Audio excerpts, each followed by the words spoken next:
وطهرهم تطهيرا.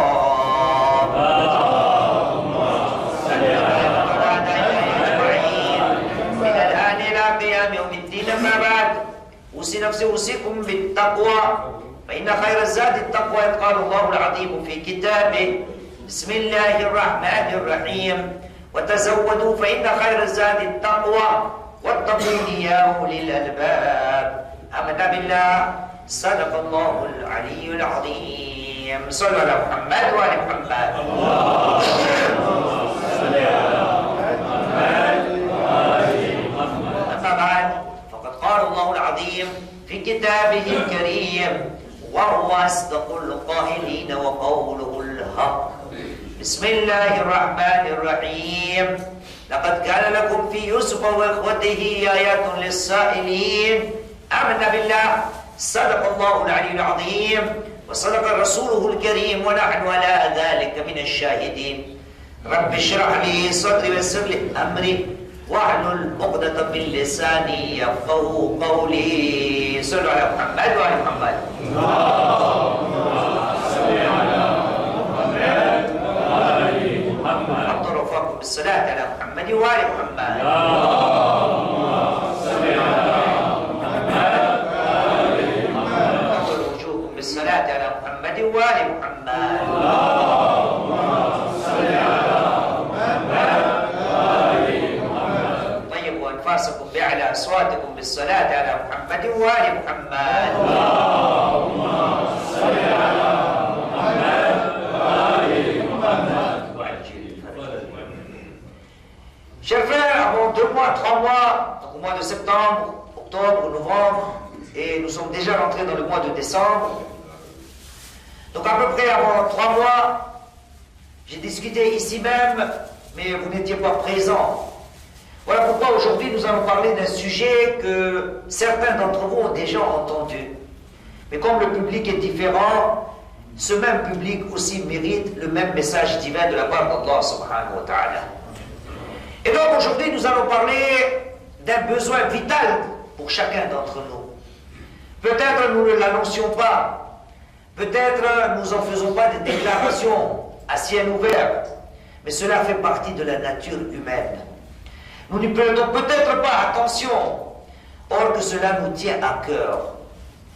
Et ce besoin vital, cette qualité naturelle dans chacun d'entre nous a été communiqué par Allah subhanahu wa ta'ala dans un chapitre pour lequel Allah subhanahu wa ta'ala dit Bismillahirrahmanirrahim, le chapitre 12 du Saint-Coran, sourate Yusuf. Et dans le verset 3, donc chapitre 12, verset 3, il nous dit Bismillahirrahmanirrahim, Nahnu naqussu alayka ahsanul qasas. Nous te racontons les meilleurs ou le meilleur des récits. Voyez-vous, Allah subhanahu wa ta'ala, s'il a jugé utile de mentionner le récit de Nabiullah Yusuf alayhi salam, il a dit aussi tout ce qui s'est passé avec Nabiullah Yusuf alayhi salam dans son tendre enfance jusqu'à qu'il devienne Aziz et Misr. Que s'est-il passé dans la vie de Yusuf alayhi salam? Et là Allah subhanahu wa ta'ala nous dit: voici un besoin vital dont tu as besoin, prête-y attention et tu dois faire des efforts pour cela. Voyez-vous, Allah subhanahu wa ta'ala dit Bismillahirrahmanirrahim, chapitre 12, verset 7. Dans le 3, il a dit, c'est le meilleur des récits. Il continue, Nabiullah Yusuf alayhi salam raconte son rêve à son père. Et là voilà ce qui se passe. Allah subhanahu wa ta'ala dit Bismillahirrahmanirrahim, chapitre 12, verset 7. لقد كان في يوسف وإخوته آيات للسائلين. Dans le récit de Yusuf et ses frères, il y a des preuves évidentes pour les gens qui se posent des questions. Ayatun lis-sa'ilin. Et donc Allah subhanahu wa ta'ala nous dit: est-ce que tu te poses des questions? Est-ce que nous faisons partie des gens qui se posent des questions? Quelles sont les questions à poser pour chacun d'entre nous? Tout de suite après, dans le verset 8, Allah subhanahu wa ta'ala nous donne un petit signe en nous disant: pose-toi aussi cette question, et d'autres aussi bien sûr. Et donc dans le verset 8, Allah subhanahu wa ta'ala parle de Yusuf et de ses frères. Qu'est-ce que ses frères ont dit? إذ قالوا ليوسف وأخوه أحب إلى أبينا منا ونحن عصبة إن أبانا لفي ضلال مبين. Les frères de Youssouf, alayhi salam, qu'est-ce qu'ils ont dit? قالوا لا يوسف أخوه. Certes et en vérité, Youssouf et son frère, donc il s'agit de Benyamin, un autre frère de Youssouf alayhi salam. Certes et en vérité, notre père aime plus Youssouf et son frère que nous. Voyez-vous la tournure de la phrase que nous avons ici, ou la tournure de ce verset? On peut en parler pendant des minutes et des minutes. Allah subhanahu wa ta'ala, quand il nous présente la parole de ses frères, que disent ses frères, les frères de Youssouf alayhi salam? Ils disent que ces deux frères-là sont aimés par notre père plus que nous. Or que nous sommes un groupe de gens qui sont très forts. Et donc la question qui se pose, Allah subhanahu wa ta'ala est en train de nous dire que chacun d'entre nous, c'est un instinct naturel, c'est la nature humaine. Voilà pourquoi les frères de Youssouf alayhi salam ont eu ce même réflexe. Ils l'ont senti et ils l'ont déclaré. Qu'est-ce qu'ils ont senti? Ils se sont dit que notre père aime plus Youssouf et son frère que nous-mêmes. Qu'est-ce que cela veut dire? Cela veut dire, Allah subhanahu wa ta'ala est en train de nous dire que chacun d'entre nous, chaque être humain, aime être aimé. Chacun d'entre nous apprécie d'être aimé. Et donc la question qui se pose, même si je ne le déclare pas, j'ai envie que je sois aimé. J'aime que je sois aimé. J'aime être aimé. Voilà pourquoi les frères de Youssouf ont dit que notre père aime Youssouf et son frère plus que nous. Pourquoi? Parce que c'est un besoin vital. Chacun d'entre nous aime être aimé. Mais pourquoi Youssouf alayhi salam et son frère ont été beaucoup plus aimés par Yaqub alayhi salam que ses frères? Quel était l'obstacle? Et c'est là la question que je me pose. Chacun d'entre nous aime être respecté. Chacun d'entre nous aime être aimé. Chacun d'entre nous aime être apprécié par les autres. Mais quel est le blocage? Est-ce que je me suis posé la question?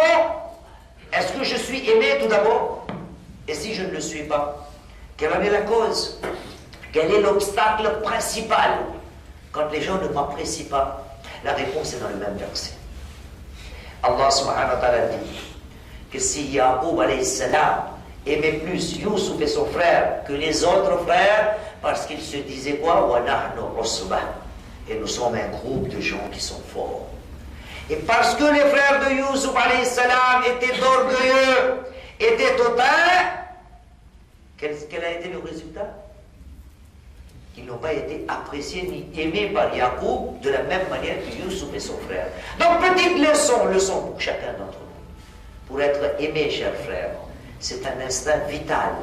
C'est la nature humaine. Chacun d'entre nous aime qu'on lui fasse des éloges. Chacun d'entre nous aime qu'il soit aimé dans son entourage. Mais il y a un petit blocage. Et ce blocage n'est autre qu'une petite chose, même si elle est très grande. C'est quoi? C'est un takabbur. C'est l'orgueil. Quand je me sens quelqu'un de fort, quand je me sens inégalable.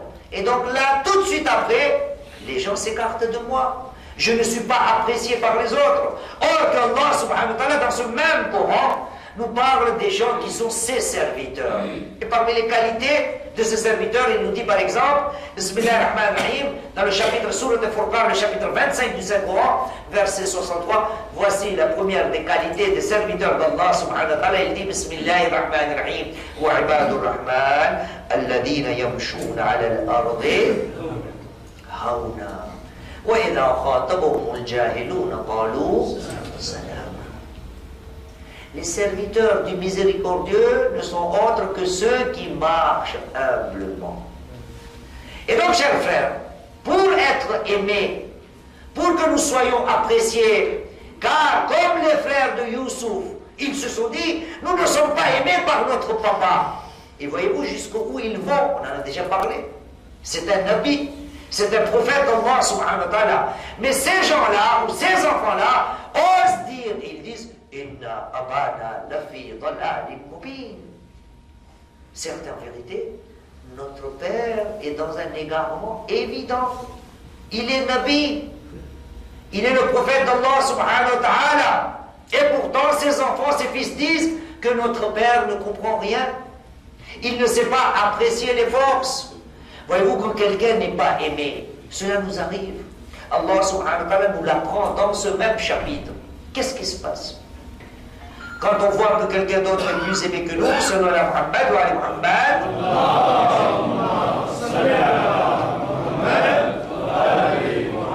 quand on sent que quelqu'un d'autre est plus apprécié que nous, la première des choses, qu'est-ce qu'on fait?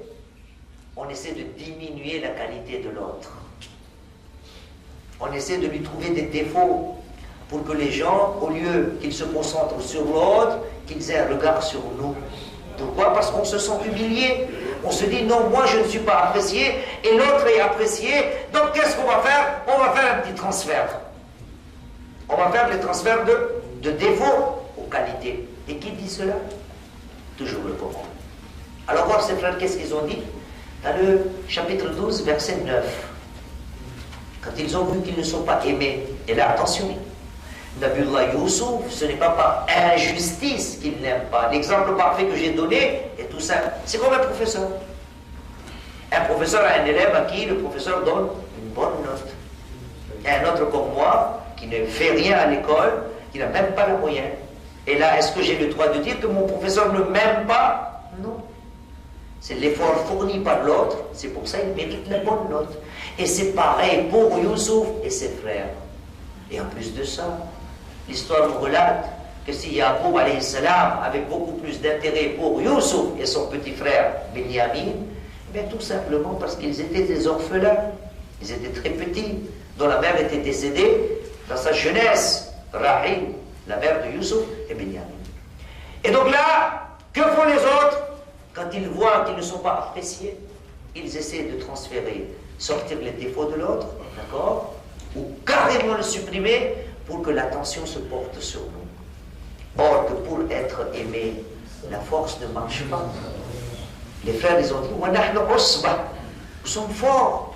Et donc encore deuxième leçon, chers frères, attention, tu ne peux pas être aimé par la force, tu ne peux pas être aimé par la violence, tu ne peux pas acheter l'amour des autres par la force. Ce n'est pas parce que tu es puissant, ce n'est pas parce que tu es fort que tu peux être apprécié des gens. Non.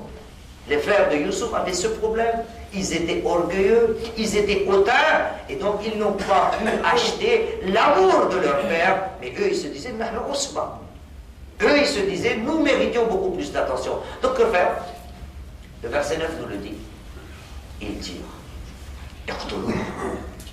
tuez Yusuf. Ils ont dit, ou bien non, nous allons laisser dans une terre lointaine, si vous écartez Yusuf, automatiquement, votre père va commencer à vous aimer. Car on a écarté Yusuf, alayhi salam. Il n'y a pas de problème, hein? Tuer Yusuf ou l'écarter de son père, le séparer de son père. Et après tout ça, Inch'Allah, vous serez parmi les gens qui sont bons. Et voilà comment Shaitan aussi travaille. Avec moi, avec vous, avec nous tous. Quand le moment se présente, il nous dit, faites-le maintenant. Et après, tu vas faire l'istighfar. Après, tu vas demander pardon. Aujourd'hui, c'est le moment, profites-en. Et après, et après, vous allez devenir des bonnes gens, les gens d'Allah subhanahu wa ta'ala. Et donc, l'orgueilleux, il veut être aimé lui aussi. Au lieu de faire des efforts lui-même, au lieu de mériter l'amour des autres, qu'est-ce qu'il fait? Il essaie de dégager ou dépasser celui qui est aimé. Et donc, chers frères, comment faire tout cela? En faire un discours, en parler, écouter le discours du vendredi, c'est très facile. Le mettre en application n'est pas à la portée de tout le monde. Tout le monde aime être aimé. Mais comment faire pour être aimé? Voyez-vous, notre prophète Muhammad sallallahu alayhi wa sallam,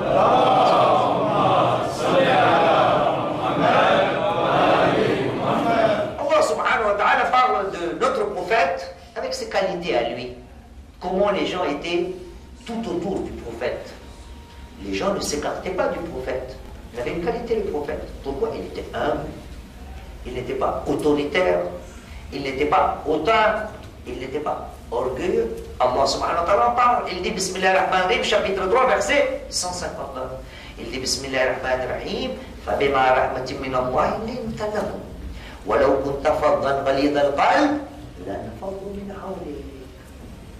Grâce à la miséricorde d'Allah subhanahu wa ta'ala, لِنْتَ لَهُمْ, tu as été très doux avec eux. وَلَوْ كُنْتَ فَضًّا غَلِيظَ الْقَلْبِ. Et si tu avais un cœur rude, si tu étais très strict, les gens se seraient écartés de toi.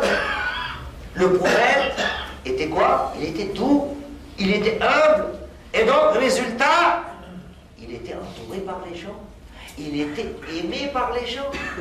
Pendant 40 ans avant que le prophète ne proclame sa prophétie, les gens l'appelaient comment? Al-Amin. Les gens l'ont appelé comment? As-Sadiq. Or qu'il n'était pas encore prophète. Pourquoi tout cela? L'humilité. Pas d'orgueil. Il n'était pas hautain.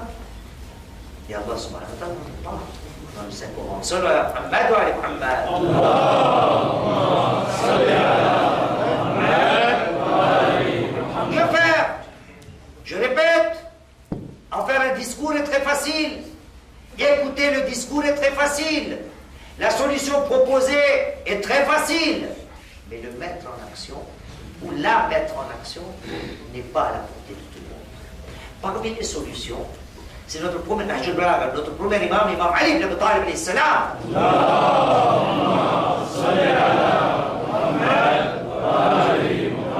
Il nous dit, اجعل نفسك ميزانا بينك وبين غيرك.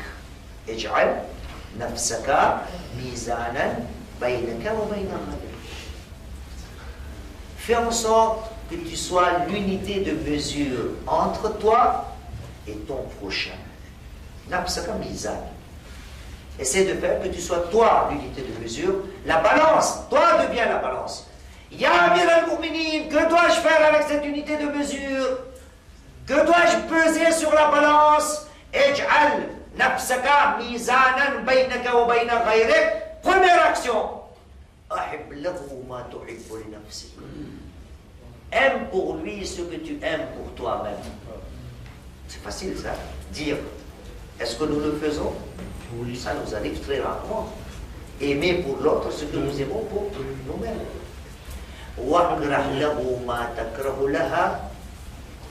Et n'aime pas ce que tu n'aimes pas pour ton nafs, pour toi-même.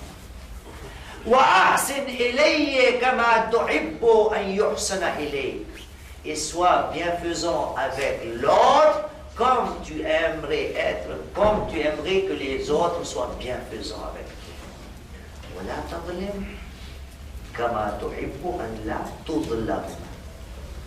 Et ne sois pas injuste avec les gens, comme toi aussi tu n'aimerais pas que les gens soient injustes avec toi.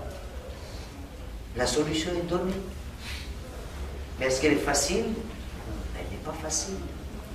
Et c'est là que nous devons poser cette question. Voilà pourquoi Allah subhanahu wa ta'ala, quand il nous raconte le récit de Yusuf alayhi salam, il dit par ayat lis-sa'ilin.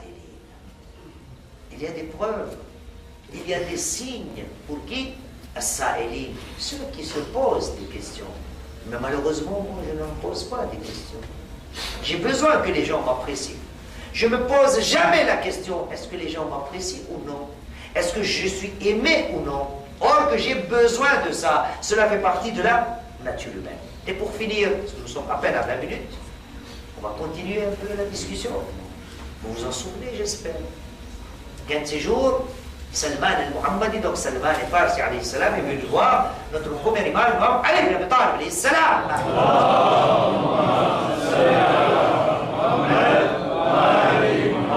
Salman vient voir le premier imam et lui dit, Ya Amir al-Mu'minin, je me pose des questions, je m'intrigue, j'ai des soucis. Est-ce que je serai parmi les gens du paradis ou parmi les gens de l'enfer? Vous vous souvenez de cette narration? Salman, il se pose des questions. Qui suis-je moi?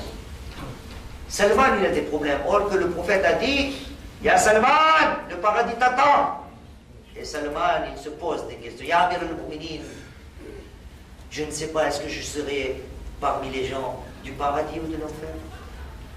Allez, salam, Ya Salman, rentre à la maison et calmement pose-toi une seule question. Une seule question. Entre toi, ton Seigneur, avec toute sincérité, pose une seule question. Ô Salman, si tu quittes ce bas monde, est-ce que les gens vont pleurer sur toi? Est-ce que tu seras quelqu'un qui va manquer aux gens? Est-ce que les gens vont dire qu'est-ce qu'il était bien Salman? Si la réponse des gens est celle-ci, si tu es quelqu'un qui va manquer aux gens, Inch'Allah, tu fais partie des gens du paradis. Et si Salman, tu te poses la question, le jour où tu vas mourir, et que tu te poses la question en disant, les gens vont se dire, comment on dit? Bon débarras. Khoudafiz, bon débarras, tant mieux, il est parti. Il était celui qui nous faisait des problèmes. Il était celui qui faisait des querelles. Il était celui qui nous gênait dans toute notre vie. Bon débarras, il est parti. Ali al-Islam a dit, si tu as cette réponse-là, dis-toi, tu fais partie des gens de l'enfer. Cher frère, Salman se pose des questions. Moi aussi, je dois me les poser cette question. Et pour être apprécié, l'une des solutions, il y en a bien d'autres. L'une des solutions, c'est quoi? Adam al-Takabbur.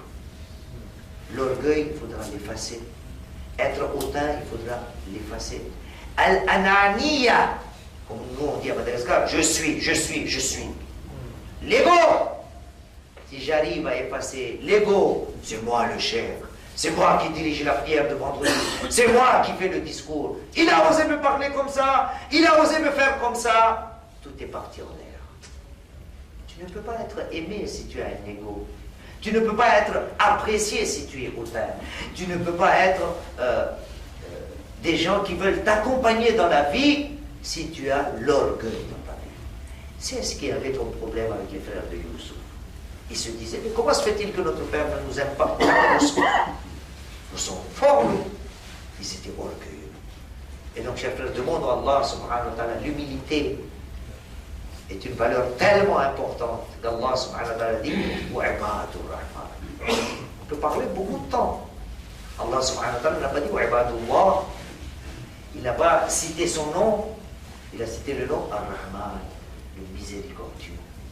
Quand il cite Ibadur Rahman, les serviteurs du miséricordieux, il veut dire quelque part, si j'ai utilisé ce qualificatif-là pour mes serviteurs, et donc ce qualificatif-là doit faire partie de chacun de mes serviteurs.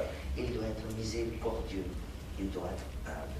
Demandons à Allah subhanahu wa ta'ala, inshallah wa ta'ala, que nous soyons parmi les gens qui soient miséricordieux et que Allah subhanahu wa ta'ala nous donne la force de combattre le shaitan. C'est lui qui me met dans la tête. Tu es cher. C'est toi qui diriges la prière. Tu es un tel, tu es un tel, tu as de l'argent, tu as de la puissance, tu es beau, tu as des enfants, tu as des voitures, tu as du travail. C'est lui qui nous met tout ça dans la tête. Pourquoi? Parce que lui aussi a été banni à cause de ça. C'est lui, il a dit, je suis meilleur que Adam. Il a été orgueilleux, il a été hautain, et donc n'a pas été apprécié par Allah subhanahu wa ta'ala. ربنا تقبل منا إنك أنت السميع العليم. بسم الله الرحمن الرحيم. والعصر إن الإنسان لفي خسر إلا الذين آمنوا وعملوا الصالحات وتواصوا بالحق وتواصوا بالصبر. الشيطان الرجيم. بسم الله الرحمن الرحيم. الحمد لله رب العالمين ثم الصلاة والسلام على أشرف الأنبياء والمرسلين محمد. اللهم صل على محمد وعلى علي بن أبي طالب. اللهم صل على محمد وعلى محمد. وعلى فاطمة الزهراء. اللهم صل على محمد وعلى محمد. وعلى الحسن المجتبى. اللهم صل على محمد وعلى محمد. وعلى الحسين الشهيد. اللهم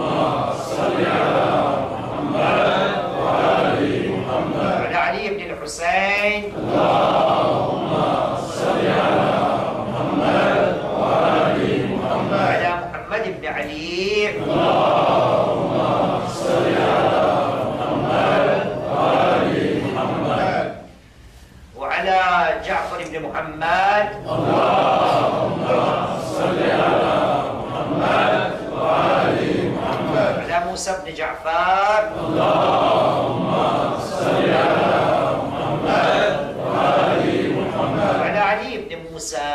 اللهم صل على محمد وآل محمد. وعلى محمد بن علي. اللهم صل على محمد وآل محمد. وعلى علي بن محمد. اللهم صل على محمد وآل محمد. وعلى الحسن بن علي العسكري. اللهم صل على محمد وآل محمد. وعلى الحجة القائم المهدي المنتظر.